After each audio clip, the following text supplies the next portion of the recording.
Séptimo domingo del tiempo ordinario. Como habéis podido ver, la imagen no es del Evangelio, la portada, la palabra no es la palabra de Dios, sino es un comentario que hizo el Papa Francisco a, a este Evangelio hace ya unos años en un Ángelus. Porque hoy nos toca, de una manera también especial durante estos días, rezar por su salud, rezar por su ministerio. Por eso pidamos hoy al Señor, de manera especial, por la salud del Santo Padre. Porque estas lecturas de hoy nos colocan ante un reto inmenso. Y la palabra que hace unos años utilizó el Papa Francisco a mí me ha ayudado para situarlas. Amar a nuestros enemigos, perdonar sin límites, ser misericordiosos como Dios lo es con nosotros. Palabras como estas, que son bellísimas, pero que son muy difíciles de llevar a la práctica. Pero hoy la palabra de Dios nos recuerda que esto puede ocurrir, que el camino del Evangelio no es el de la venganza ni la dureza de corazón, sino el del amor que transforma.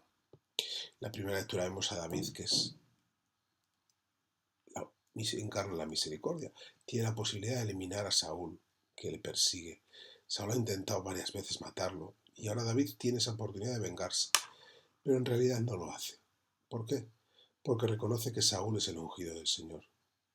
David actúa con una conciencia limpia y deja que el juicio en manos de Dios. Nos enseña que la misericordia no es debilidad, sino fortaleza.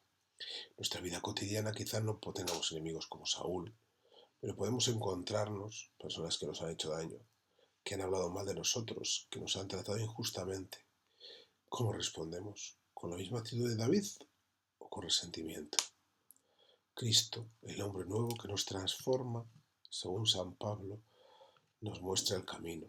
Adán, terreno; Cristo, celestial.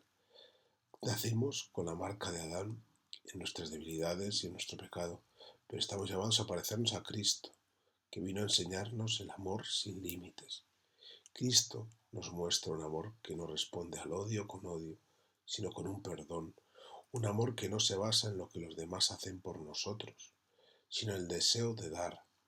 Cuando nos dejamos transformar por este amor, nuestra manera de ser cambia.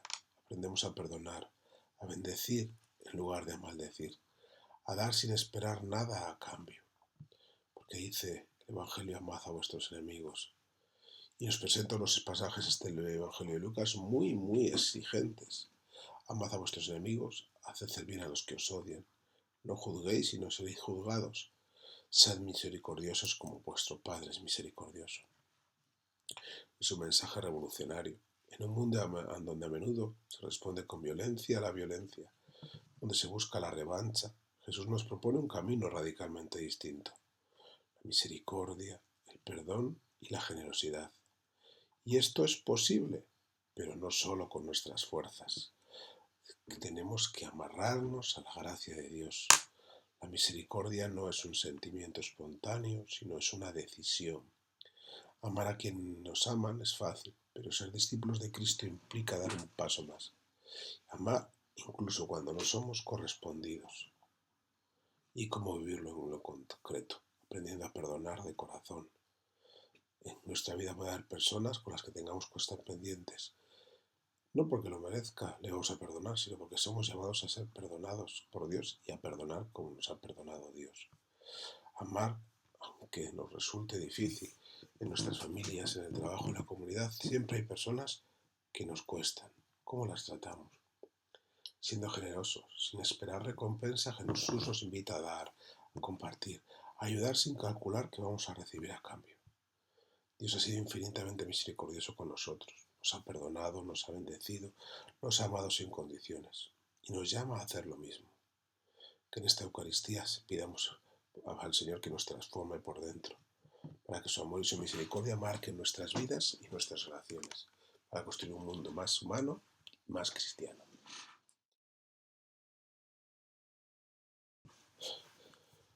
Concédenos, Dios Todopoderoso, que meditando siempre las realidades espirituales, cumplamos de palabra y de obra lo que a ti te complace. Esta oración comienza con la invocación a Dios Todopoderoso, porque en Él reconocemos el poder. Es por eso que a continuación pedimos que seamos conscientes de las gracias espirituales que el Señor nos regala y, por lo tanto, que tengamos abierta nuestra vida y nuestra mente a lo inmediato, pero también a la promesa de que Él, o mejor dicho, la promesa que Él nos dejó. No os abandonaré nunca. Ese no abandonarnos no es una vigilancia, sino una compañía, para que podamos cumplir con nuestras vidas, obras y palabras lo que a Dios agrada. Es que eso que agrada a Dios se puede resumir en las bienaventuranzas que escuchamos la semana pasada. Al celebrar tus misterios con la debida reverencia, te rogamos, Señor, que los dones ofrecidos en reconocimiento de tu gloria nos aprovechen para la salvación, por Jesucristo nuestro Señor. En esta oración se nos ha regalado una idea que no podemos olvidar, que el encuentro con Dios es la mejor manera que tenemos para un día llegar a la vida eterna. Es Cristo mismo quien nos muestra el camino. Es por eso que lo que la reverencia y la fe son fundamentales en la celebración. La reverencia no es algo solamente externo, sino que nos tiene que mover a una disposición interior de fe y de adoración, es decir, acoger la presencia de Dios en mi vida y en ese mismo momento, en la Eucaristía. Todo esto porque la gloria de Dios es que aquello que nos ha entregado ahora se convierte en Él mismo, para que sea el lugar central de nuestras vidas. Es por eso por lo que los dones tienen que aprovecharnos para nuestra salvación. Porque tu amor al mundo fue tan misericordioso que nos enviaste como Redentor a tu propio Hijo, y en todo lo que hiciste semejante a nosotros menos en el pecado, para así poder amar en nosotros lo que amabas en Él. Con su obediencia has restaurado aquellos dones que por nuestra desobediencia habíamos perdido. Prefacio séptimo dominical del tiempo ordinario. La salvación fruto de la obediencia de Cristo. Este prefacio se nos invita a ver y a contemplar la misericordia de Dios, que nunca nos suelta de la mano como hizo con el pueblo de Israel. Aunque a veces no lleguemos a comprender aquello a lo que estamos llamados y demos palos de ciego para poder seguir a Cristo. Es por eso que estamos llamados a imitar la obediencia de Cristo, comenzando por la confianza de Dios para con todos y que no nos suelta de la mano, aunque nos estemos pasando por la noche oscura y no seamos capaces de encontrar soluciones. En definitiva, se nos invita a reconocer y a mostrar en nuestras vidas el valor de la redención, esa misericordia que hemos recibido del Señor, que sea para nosotros fuente para ser misericordiosos como el Padre y vivir en la compasión de Dios con toda la humanidad. Es por eso este prefacio puede verse como un himno a la gracia divina. Por medio de Cristo nos rescata y nos devuelve la vida en plenitud. Concédenos, Dios Todopoderoso, alcanzar el fruto de la salvación, cuyo anticipo hemos recibido por estos sacramentos.